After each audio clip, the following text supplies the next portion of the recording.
Hello, I'm Brigantia Blackbird. Welcome back to Wicca 101. This week's lesson is about the elements, and this is going to be a very brief overview. That way, those of you who are new to Wicca can have a base understanding of what we are talking about when we refer to the elements or to specific elements.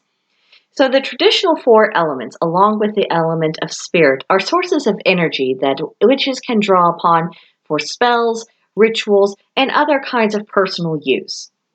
The designations of earth, air, fire, water, and spirit describes the nature of the energy, how it functions, and what its purpose is. It represents broad categories of creative energies, and through them, in using them, we can become co-creators of the universe. That is one of the aspects of becoming a practitioner of witchcraft, regardless of your tradition, and it's especially significant for Wicca. Because along with becoming a co-creator of the universe, there's also certain spiritual responsibilities that go along with that. But first, a very brief explanation of what the elements are. We'll begin with earth, the material. There are a few associations I'd like you to keep in mind with the element of earth. It's associated with particular direction, north. In astrology, it is associated with the signs of Capricorn, Taurus, and Virgo. Earth has receptive energy. It absorbs things into it. For the tarot, it relates to the suit of pentacles. For the chakra, it is the root chakra, or otherwise the red chakra. It relates to the sense of touch, which makes sense because earth is material. But it also is tied to the ritual tool of the pentacle, which is a five-pointed star inside of a circle. And it is also associated with the principle from the witch's pyramid to be silent. If you haven't watched the video about the witch's pyramid yet, then please go back. It'll be on a playlist on YouTube, and you'll be able to see how that class and this one, how they relate to one another. Now for earth, it is both the tomb and the womb. It births life and it buries the dead. It is that in-between space. Earth energy is about practicality, taking action both magically and mundanely, because the spiritual and the material are not as separate as we sometimes think that they are. These are two sides of the same coin, and they are constantly affecting one another, and these energies are always interacting, always. So to focus on only the material is just as big a mistake to focus only on the spiritual. These things are meant to work in concert with one another. Everything in the physical world has a spiritual component of one form or another. Understanding that helps us understand the meaning of what takes place on this side of the veil. Now, the air element. It has associations too. The direction is east with the rising of the sun. Astrologically, think Libra, Aquarius, and Gemini. Air has projective energy, that is energy that goes out. In the tarot, it is associated with the suit of swords. And for the chakras, you're going to be thinking of the crown, the throat, and the heart. Air is associated with the sense of smell, obviously because the air goes in through our nose and we perceive that through smell. For ritual tools, air is associated with the athame, which is the ritual knife, incense, and swords. Swords are not used as often for solitary practitioners as what perhaps they once were, but some people do prefer to use a sword in those situations, so if you are inclined towards that, you would use it in relation to energies of the air. And air is associated with the principle of to know. And that makes sense because air is the origin of ideas, our intellect, our imagination, our intuition. Air energy is that spark of inspiration. It's when you have a moment of insight or you have just a flash and that leads to you having a plan of action to address some issue. We can't see the thought process just as we can't see the literal air, but it's always present and it's always in motion. So as we continue to study the craft, our mind will be constantly engaged with ideas and possibilities and intellectual exploration. When we construct spells, the beginning of that process occurs in the mind. Now this brings us to the fire element, and this is about drive. Its associations are first the direction of south, that is when the sun is at its absolute strongest point during the day. For astrological signs, Aries, Leo, and Sagittarius, fire has projective energy, again, energy that goes out. In the tarot, it's associated with the suit of wands. And for the chakras, it's associated with the solar plexus, or the yellow chakra that's right in the middle of your torso. Fire is associated with the sense of sight. And for the ritual tool, it's associated with the wand. And it's also associated with the principle of to will. This is because fire is both the vision of what you want to achieve and the fuel necessary to achieve it. This is a bit more visceral and primal than just the thought process alone.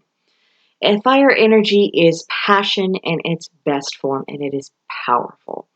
Whether we're talking about a humble campfire or a raging wildfire, this energy is versatile, both mundanely and magically. In spells and rituals, fiery energy not only puts the magic into motion, but it speeds up the process. Fire is a catalyst. It's our desire to change our circumstances, create an effect, pursue an ambition, or even a love interest.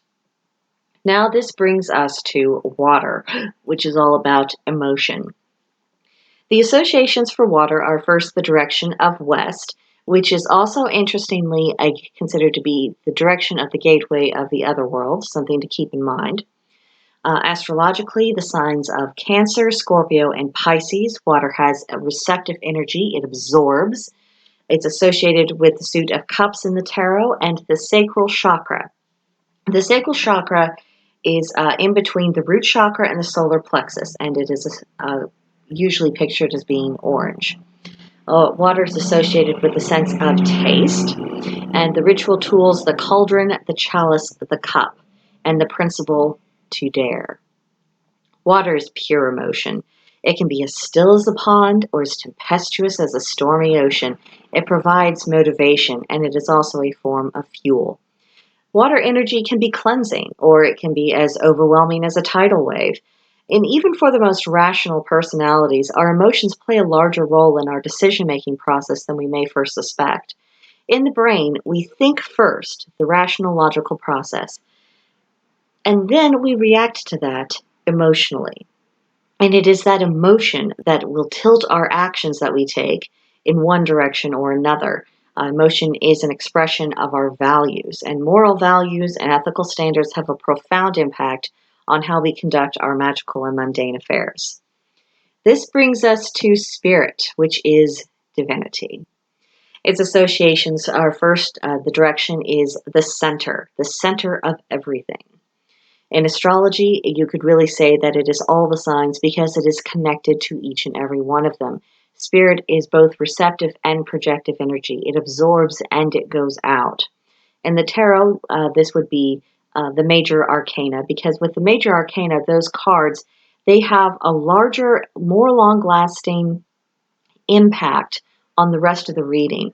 If you're confused about what you're looking at in a spread, if you look at the major arcana cards, those are the ones that are going to really tilt in one particular direction and give you focus for how you interpret the rest. For the chakra, I personally associate spirit with the crown chakra because this is at our highest point of our beings, and of course it goes out into the ether, and that ether is also the veil, and that is what connects us to the other world. It is associated with a sense of hearing.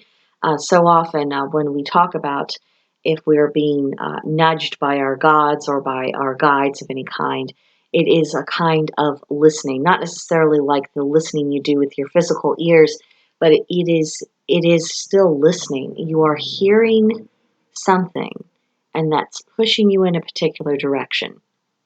For ritual tools, when it comes to spirit, any divinatory tool, whether you're using tarot, runes, ogham, crystal balls, black mirrors, any and everything.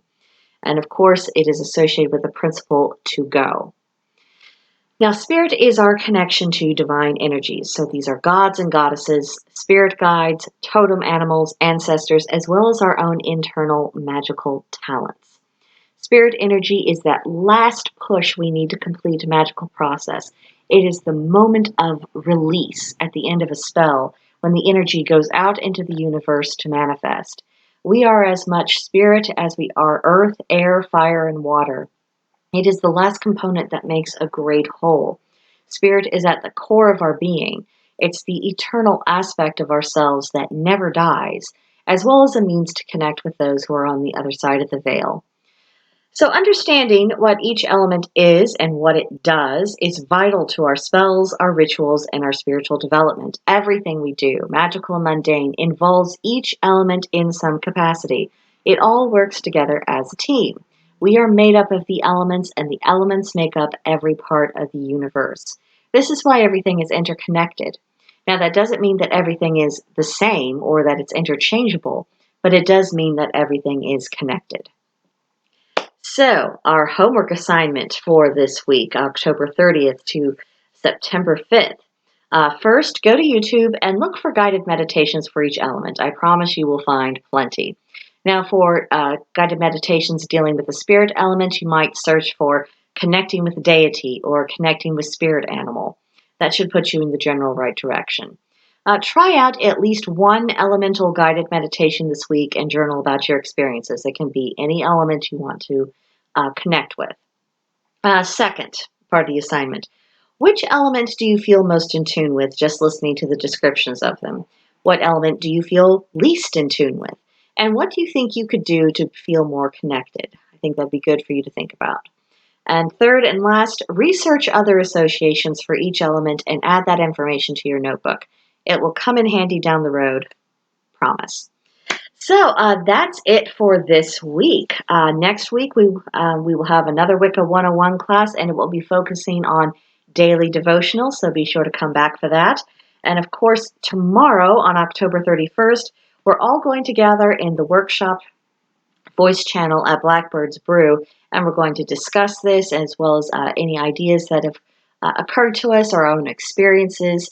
And of course, if you're feeling like you're not sure if you can really get in tune with these energies, this would also be a place to discuss that as well. Reminders about the homework will be posted in the study hall text channel. And let's see what else. There was something else and it flew right out of my head. Well, oh yes, when we have our workshop chat on Sunday, after we finish our discussion on the class, there will be a guided meditation for anyone who would like to participate in that. So that's it. Now we are done. Thank you for tuning back in. I hope to see you next week. Hope to see you in the workshop chat. But for now, bye-bye.